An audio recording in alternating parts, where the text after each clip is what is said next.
두 번째 수업을 할게요. 2부입니다. 그죠? 어렵죠. 그죠?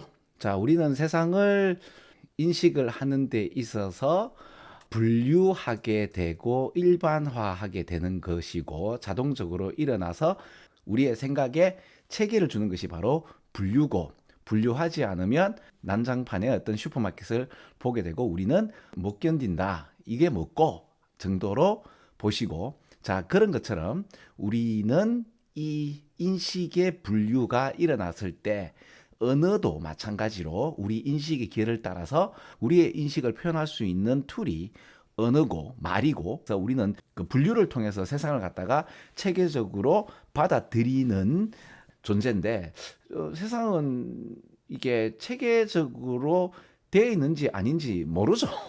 사실은 우리가 체계를 세우는 거죠. 그죠? 세상은 그렇지 않을 수도 있고 그럴 수도 있는데 우리는 세상을 인식하면서 그 세상에 대한 체계를 부여하죠. 분류를 통해서. 그죠? 그래서 언어도 체계성을 가지고 분류라는 그 체계성을 가지게 된다고 보시면 돼요. 그죠?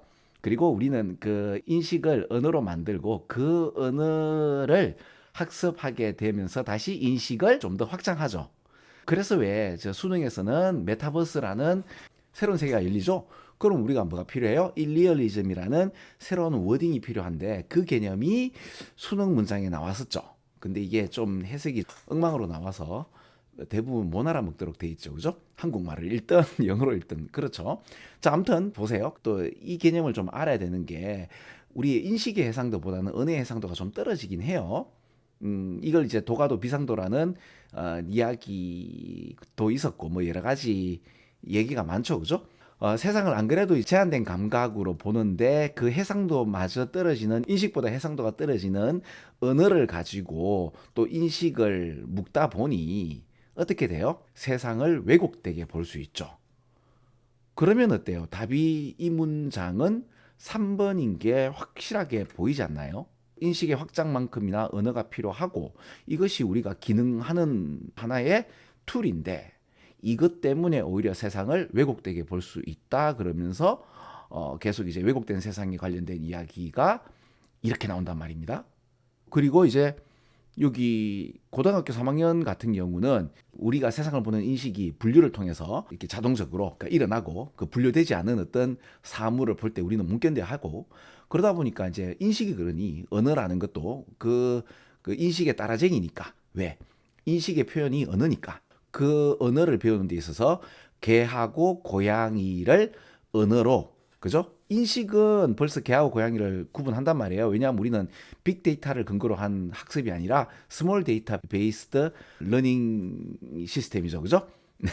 그러니까 빅데이터가 아닌 그 스몰 데이터를 근거로 한 어떤 학습, 그 세상을 보는 그 존재니까. 그렇죠? 개와 고양이를 갖다 인식은 금방 구분한단 말이에요. 그리고 이걸 갖다가 이제 분류라고 하기에는 너무나 분명하고 너무나 심플한, 오비어스한, 심플한, 그래서 답이 C번이 틀렸단 말입니다.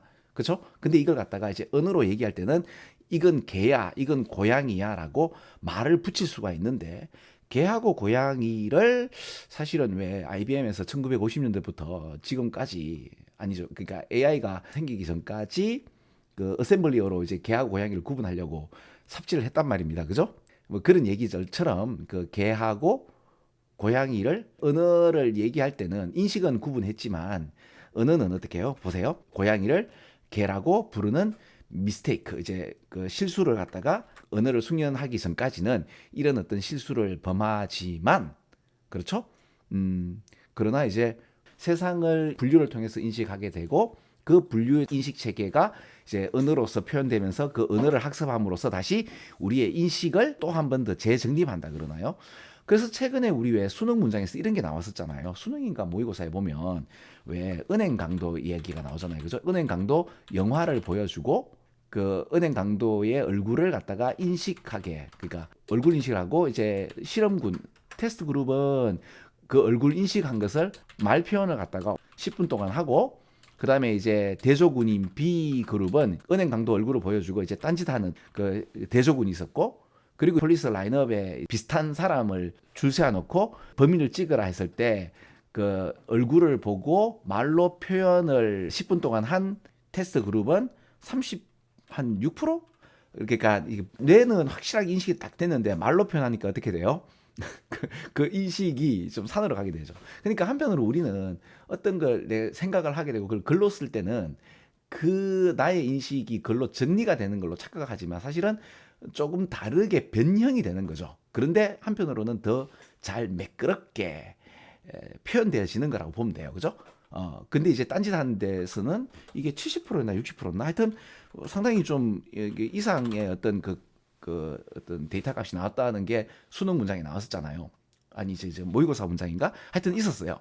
그러니까 인식했는 것을 언어로 표현을 하게 되면 오히려 이제 해상도가 떨어지는. 근데 이제 해상도가 떨어지지만 그럼에도 우리가 생각한 것을 말로 표현하고 글로 표현했을 때는 생각이 정리가 되는 건데 그 정리가 처음에 인식한 것보다 말로 뱉고 글로 쓰게 되면 우리가 어떻게 보면은 원래 인식한 것보다 약간 다른 식의 인식을 하게 되는 거죠. 그죠? 그러다 보니까 이제 기억도 조작할 수 있고 하여튼 우리 인간이 굉장히 좀 취약한 존재인 것 같긴 해요. 재밌는 양반들이죠. 근데 그 얘기를 이제 제가 잠깐 좀 언급 드렸지만은 요런 개념을 가지고 우리가 체계적으로 인지한 것들을 언어로 표현을 하면서 분류라는 개념을 더 공고히 하는 이야기가 나온다고 보면 돼요. 그죠? 결론 짓자면 어떻게 나오죠? 만약 우리가 그러니까 언어를 배우지 못하면 그러니까 엉망진창인 슈퍼마켓과 같은 세상을 인지하게 되는 거죠. 우리가 분류를 통해서 세상을 인식하고 그걸 말을 통해서 체계화하지 않으면 우리는 세상을 엉망으로 인식하게 되는 거죠. 말에 묶여서. 그죠?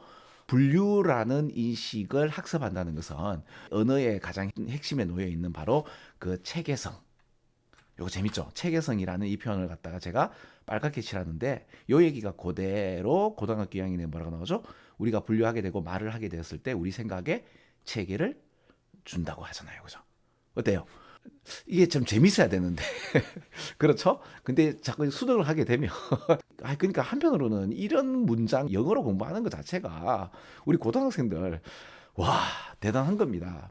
이걸 읽어서 답을 맞추다니 그죠? 박수. 네, 자 우리 고등학교 학생들 화이팅입니다. 진짜 이런 어려운 것들을 제가 웃자던동 쉽고 재밌고 유익하게 수업을 할 수 있도록 하겠습니다. 그죠? 그리고 여러분들이 제 수업을 들을 때 되게 재밌고 유익하다는 느낌을 이게 뭡니까? 그 혼자 공부할 때도 재밌어지고 유익하고 또 보고 싶은 이야기가 될 수 있죠. 그죠? 자, 이렇게 해서 자, 넘사벽 문제 개념에 있어서 이런 이야기가 또 다음에 다른 식으로 나오지만 결은 비슷하게 나올 거예요. 이런 걸 한번 또 보시면 다른 분들은 한국말도 해석이 안 될 때 우리는 이거 또 이런 얘기야? 라고 하시면서 잘 읽어 내려갈 수 있지 않을까 싶습니다. 자, 여기까지 하고 계속해서 그 요청 받아서 또 수업 유튜브에 올리고 할게요. 자, 여러분 또 봐요. 안녕.